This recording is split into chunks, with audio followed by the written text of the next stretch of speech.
여러분 피곤하십니까? 말씀을 통해서 영과 육이 풍성해지시기를 축원합니다. 요한복음을 강의하면서 정말 제가 헤아릴 수 없는 그런 은혜를 참 많이 받습니다. 여러분에게도 우리 성령 하나님께서 그런 은혜를 풍성하게 내려주실 줄로 믿습니다. 특별히 한 장을 마치고 그 다음 장으로 넘어갈 때 넘어가고 싶지 않다, 다시 한번 이 말씀을 가지고 우리 성도들과 함께 먹었으면 좋겠다, 그런 생각이 참 들 때가 많은데요. 특별히 4장에서 그랬고 또 오늘 6장 이제 마지막으로 강의하는데, 오늘 이 말씀을 준비하면서도 6장 말씀을 준비하면서도 그런 생각이 들었어요. 6장 말씀을 다시 한번 여러분과 듣고 싶다, 그런 생각이 들었습니다.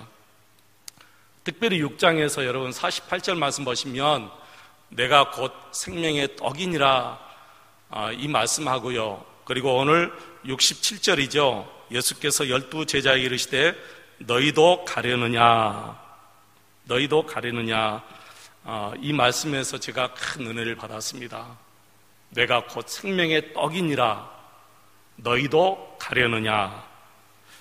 하나님의 말씀을 읽을 때 곧바로 감동이 오는 말씀이 있고, 또 말씀을 계속해서 묵상하고 또 읽고 또 묵상하고 할 때 감동이 오는 말씀이 있는데, 바로 48절 말씀과 67절 말씀은 정말 묵상하면 묵상할수록 더 큰 감동을 우리가 받을 수 있고요, 더 큰 은혜를 받을 수도 있습니다. 유대인들이 계속해서 예수님께 육신의 떡을 요구하시자 우리 예수님께서 48절 말씀 이렇게 말씀하셔요. 내가 곧 생명의 떡이다. 내가 생명의 떡이다. 여러분, 그냥 떡이 아니라 생명의 떡이라는 거예요. 생명의 떡이다. 다시 말씀드려서 내가 너희에게 영생의 떡을 주는 사람이다. 내가 너희에게 영생을 주는 사람이다. 그런 말씀이시죠. 여러분, 48절로 51절 말씀 다시 한번 읽어보실까요? 48절로 51절 말씀 다시 한번 읽어보겠습니다. 내가 곧 생명의 떡이니라. 너희 조상들은 광야에서 만나를 먹었어도 죽었거니와 이는 하늘에서 내려오는 떡이니 사람으로 하여금 먹고 죽지 아니하게 하는 것이니라. 나는 하늘에서 내려온 살아있는 떡이니 사람이 이 떡을 먹으면 영생하리라. 내가 줄 떡은 곧 세상의 생명을 위한 내 살이니라 하시니라. 아멘. 예수님이 이렇게 말씀하시니까 유대인들이 이 말씀을 이해를 못하는 거예요. 그래서 52절 말씀 보면 유대인들이 이렇게 말해요. 서로 다투어 이르되 이 사람이 어찌 능히 자기 살을 우리에게 주어 먹게 하겠느냐. 이 사람이 어찌 능히 자기 살을 우리에게 주어 먹게 하겠느냐. 이렇게 엉뚱한 말을 할 수밖에 없는 이유가 있어요. 왜 그러냐면은 이 유대인들의 마음은 지금 온통 세상 것에 다 가득 차 있기 때문에 영적인 말씀이 들어갈 마음이 없는 거예요. 여러분, 정말 그렇습니다. 세상 것이 가득 차버리면 영적인 말씀이 들어갈 수가 없어요. 튕겨져 나와버려요. 육신적인 것만 계속해서 이 유대인들이 생각하니까 이렇게 영적인 말씀을 주어도 저들이 받아 먹지를 못하는 거예요. 여러분, 무엇이든 자기가 마음속으로 생각하는 것이 밖으로 나오게 되어 있잖아요. 육신을 생각하면 육신의 말이 나오고요, 영을 생각하면 영의 말이 나올 수밖에 없습니다. 여러분, 평소에 늘 예수님을 한번 생각하면서 살아보시기 바랍니다. 평소에 늘 예수님과 함께 살면 예수님의 말이 내 마음에서 나올 수밖에 없어요. 예수님의 언어가 내 입술에서 나올 수밖에 없는 거예요. 여러분, 예수님과 친구처럼 한번 살아보시기 바랍니다. 친구는 친구를 닮아간다고 했어요. 여러분들 예수 믿은 지 얼마나 되셨죠? 예수님과 친구로 산 적이 벌써 30년, 40년 다 되신 분들도 있지요. 그렇다면 예수님 닮아가야 돼요. 모든 것이 다 예수님 닮아가야 돼요. 그리고 말을 할 때도 예수님의 언어를 가지고 말을 하게 되는 것이지요. 우리 예수님은 오늘 저와 여러분에게도 말씀하십니다. 육을 위해서 살지 말고 영을 위해서 살라. 60절 말씀 보면 오늘 읽었죠. 제자 중 여럿이 듣고 말하되 이 말씀은 어렵도다. 누가 들을 수 있느냐? 그렇게 얘기했어요. 여러분, 이 말씀을 좀 생각하며 넘어가겠습니다. 정말 이들이 예수님의 말씀이 진짜 어려워서 이해를 못한 것인지 아니면 이유가 다른 것에 있는지 한번 생각해 보시기 바랍니다. 우리도 다 이해하는 말씀인데 어찌 유대인들이 이 말씀을 이해하지 못하겠습니까?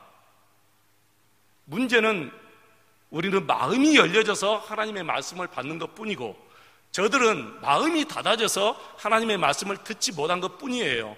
이유가 거기 있어요. 예수님께서 너무 어려운 말씀하신 것도 아니고 철학적인 말씀하는 것도 아니고 아무것도 아니잖아요. 그런데 그들이 알아듣지 못한 것은 그들의 관심이 온통 육신적인 먹고 사는 문제에만 딱 매여 있기 때문에 영생의 말씀을 들어도 이해를 못한 것뿐입니다. 그래서 예수님께서 63절에 뭐라 했어요? 살리는 것은 영이니 유익은 무익하니라. 내가 너희에게 이른 말은 영이요 생명이니라 그랬어요. 여러분, 이 말씀이 무슨 뜻입니까? 쉽게 표현하자면 먹는 문제 해결이 그렇게 중요한 것이 아니다는 거예요. 정말 너희에게는 영생의 말씀이 중요하다, 그런 뜻입니다. 여러분, 이 말씀을 오해하지 마시기 바랍니다. 예수님은 결코 육신적인 문제가 아무 소용이 없다는 것은 아닙니다. 우리 예수님은 한 번도 육신적으로 어려운 사람들 당신께 나올 때 그 사람들을 그냥 보내신 적이 없어요. 다 문제를 해결해 주셨어요. 기적을 베풀어서 다 문제를 해결해 주셨어요. 근데 기적을 베푼 이유는 그들의 문제를 해결해 주시기 위해서 기적을 베푼 것이 아니에요. 기적을 베푼 이유는 그 기적을 통해서 하나님을 알아볼 수 있도록 하기 위해서 기적을 베푼 것이지, 단지 기적을 베풀어서 그들의 문제를 해결해 주시고 싶어 하신 마음이 아니다는 거예요. 여러분, 먹는 문제 해결이 중요한 것이 아닙니다. 진짜 우리에게 중요한 것은 영생의 말씀, 하나님의 말씀이 중요한 줄로 믿습니다. 우리에게는 영이 있습니다. 근데 우리 영이 거할 것은 두 곳밖에 없잖아요. 천국과 지옥이에요. 이것보다 더 중요한 문제가 없습니다. 그래서 육신이 배부른 것도 중요하지만 무엇보다도 먼저 우리의 영이 구원받고 살찌어야 될 줄로 믿습니다. 여러분, 이 말씀을 하실 때 우리 예수님의 마음에는 이미 눈물이 고여 있어요. 사람들이 지옥을 향해서 가는 것이 보여있기 때문이에요. 사람들이 배고파하는 것도 불쌍하지만 진짜 불쌍한 것은 저들이 지옥을 향해서 달려가는 것이 너무 불쌍해서 이 말씀을 하신 거예요. 우리 예수님은 지옥을 다 보고 계시잖아요. 그렇기 때문에 무슨 일이 있어도 지옥을 가서는 안 된다 하는 말씀을 예수님이 말씀하실 때 이렇게 말씀하셨어요. 다리를 잘라서라도 천국에 가라는 거예요. 온전한 두 다리를 가지고 지옥에 가는 것보다는 차라리 다리를 자르고서라도 천국에 가는 것이 낫다는 거예요. 눈을 빼서라도 천국에 가는 것이 낫다는 거예요. 그런데 사람들은 영원히 무슨 대수냐, 지금 당장 배고픔이 문제지, 떡만 만들어 달라는 거예요. 계속해서 예수님께 떡만 만들어 달라는 거예요. 그래서 65절에 예수님께서 이렇게 말씀하십니다. 같이 한번 읽어보겠습니다. 65절입니다. 또 이르시되 그러므로 전에 너희에게 말하기를 내 아버지께서 오게 하여 주지 아니하시면 누구든지 내게 올 수 없다 하였노라 하시니라. 아멘. 정말 이 말씀을 제가 읽으면서 눈물이 났어요. 주님 맞습니다. 정말 예수님께서 나를 불러주지 않았다면 내가 어떻게 하나님 앞에 나올 수 있고 하나님의 이름을 부를 수 있겠습니까? 생각해 보니까 아찔해요. 우리 마을은 온통 우상 숭배였어요. 저희 집안은 온통 우상 숭배였어요. 모든 제사가 다 있고, 지금도 우리 큰아버지, 큰어머니 돌아가셨을 때는 우리 사촌 형제들이 까만 양복, 까만 옷을 안 입고요, 옛날 그대로 그 집으로 만든 그 상여 같은 거, 그거 다 그대로, 상상할 수 없는 그런 일을 지금도 행하고 있어요. 그리고 시간 되면 곡을 하러 가요. 그냥 우는 것이 아니에요. 일부러 아이고 그 곡을 해요. 시간 딱 정해놓고. 그런 환경에서 우리 가정만 딱 뽑아서 예수 믿겠는데, 그걸 생각하면 정말 하나님의 은혜가 아니면 우리 가정도 지금도 그렇게 살았을 거예요. 아무리 생각해봐도 그 동네에서 우리 형제들 속에서, 우리 아버지 그 형제 속에서 우리 가정이 예수 믿는다는 기적 중의 기적이에요. 그래서 그 생각하니까 이 말씀이 너무너무 감사한 거예요. 그러니까 눈물이 나오는 거예요. 아버지께서 오게 하지 않으면 누구든지 아버지께 올 수가 없다는 거예요. 우리 하나님께서 불러주셔야 올 수 있다는 거예요. 예수를 믿게 해주셔야 우리가 예수 믿을 수 있다는 거예요. 여러분도 마찬가지죠. 여러분도 불러주셔서 여기 오신 거예요. 여러분 의지로 오신 것이 아니에요. 우리 하나님께서 불러주실 때, 우리 성령 하나님께서 여러분의 마음에 감동을 주실 때, 여러분이 그 말씀에 순종하여 이 자리에 나오신 거예요. 그런데 영생의 말씀을 들음에도 불구하고 다 떠나가는 사람이 있어요. 정반대예요. 영생의 말씀을 들었음에도 불구하고 떠나가요. 저는 정말 지금 예수님이 유대 땅에 계시다면 예수님의 말씀을 듣고 싶어서 정말 빚이라도 내가지고 비행기 타고 유대 땅으로 가고 싶어요. 정말 그런 심정이에요. 그런데 유대인들은 그 생명의 말씀, 영생의 말씀을 하나님이신 예수님께 직접 들으면서도 떠나가 버린 거예요. 66절 여러분 보십시오. 66절에 뭐라 했어요? 같이 한번 읽을까요? 시작. 그때부터 그의 제자 중에서 많은 사람이 떠나가고 다시 그와 함께 다니지 아니하더라. 정말 불행한 말씀 중에 불행한 말씀이죠. 얼마나 큰 축복입니까? 여러분 생각해 보세요. 얼마나 큰 축복이에요. 우리나라 옥하는 목사님, 이동원 목사님, 하인호 목사님, 김동호 목사님, 수많은 유명한 목사님들이 많습니다만은 그분들의 설교를 듣기 위해서도 주일날이면 저 포항에서, 저 부산에서 서울로 올라간대요. 이해가 되더라고요. 나는 정말 지금 예수님이 유대 땅에서 말씀 증거하시면 매주마다 나 진짜 빚내서라도 비행기 타고 진짜 하고 싶어요. 정말 하고 싶어요. 그러니까 그분들이 이해가 되더라고요. 나는 지금도 부산에서 내 설교 듣고 싶어서 여기 왔으면 좋겠어요. 꿈에서나 이루어질 일이겠지만 여러분 그렇게 기도해 주시기 바랍니다. 정말 예수님의 말씀, 생명의 말씀을 듣고 너무너무 좋아서 주님 앞에 이렇게 붙어 사는 사람이 있는데 66절 보니까 너무너무 불행한 거예요. 그래서 야, 정말 맞다. 주님께서 불러주지 않으면 못 오구나. 은혜 주지 않으면 말씀 들어도 이렇게 떠나가는 거예요. 은혜 주면은 어린아이가 설교해도 그 설교 듣고 싶어서 오는 거예요, 여러분.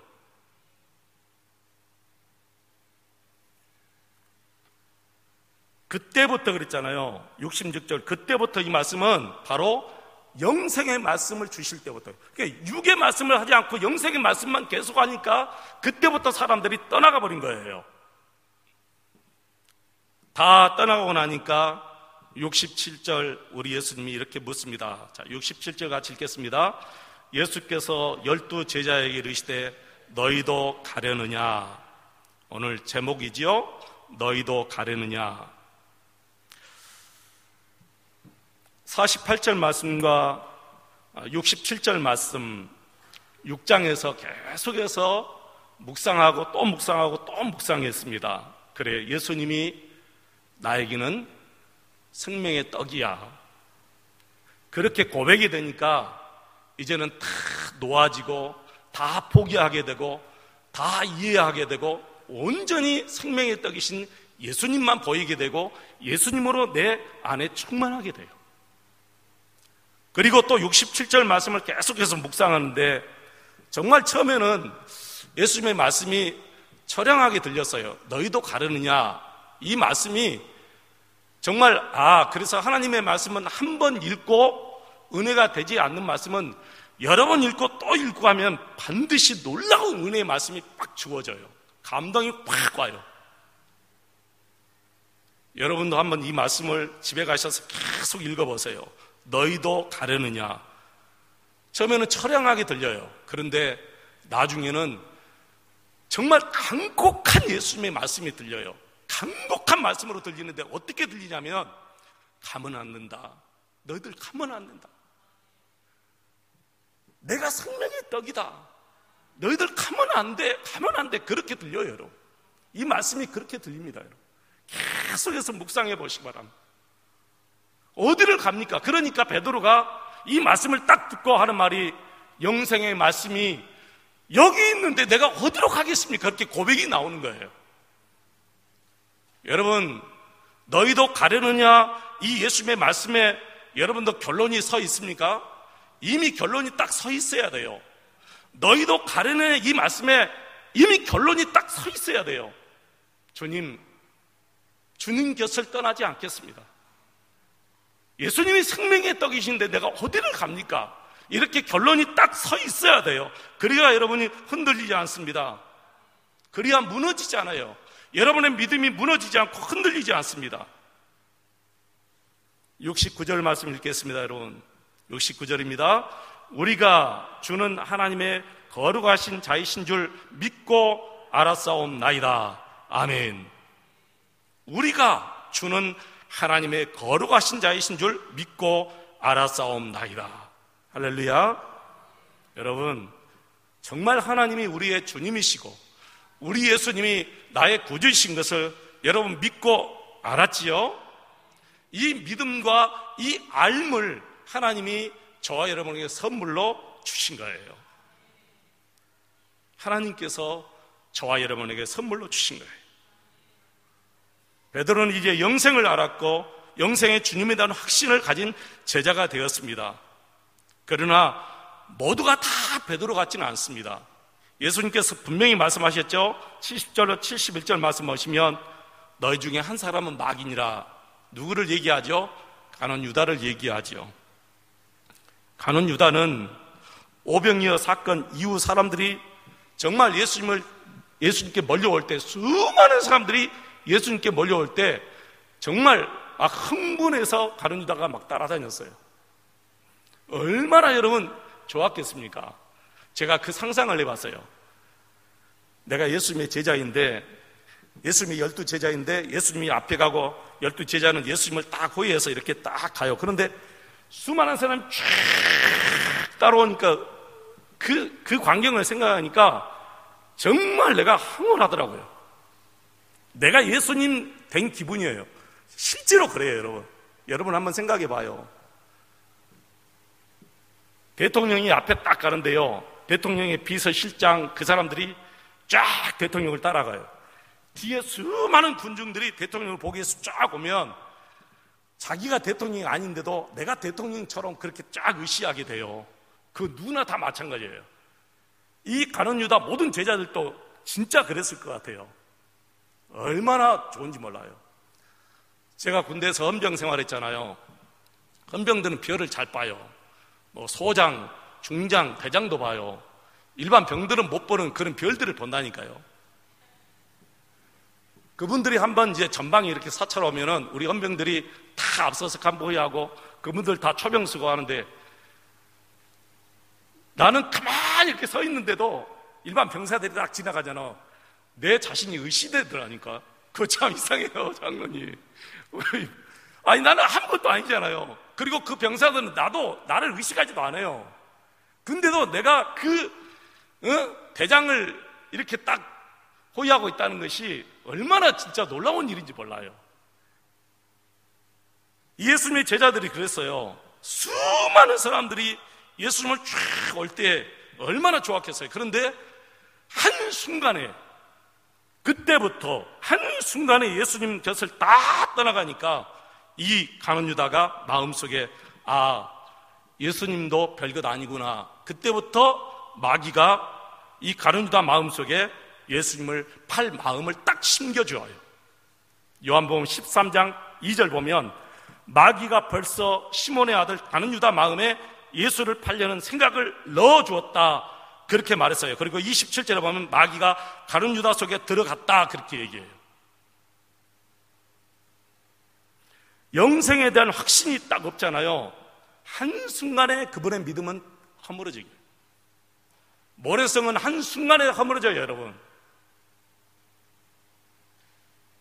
모래성은 조그만 파도가 와도 한순간에 허물어져 버립니다. 그러나 반석 위에 세운 집은 아무리 큰 풍파가 일어나도 무너지지 않습니다.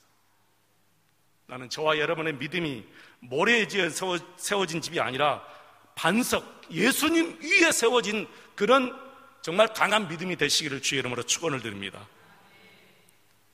같은 예수님을 믿고 같은 예수님과 함께 살고 같이 따라다녔지만 그들의 믿음은 이렇게 완전히 다르듯이 저는 우리 성도들의 믿음도 다 다르다고 생각해요. 똑같은 예수님, 똑같은 하나님을 믿는데도 다를 수 있어요. 믿음이 다 다를 수 있어요.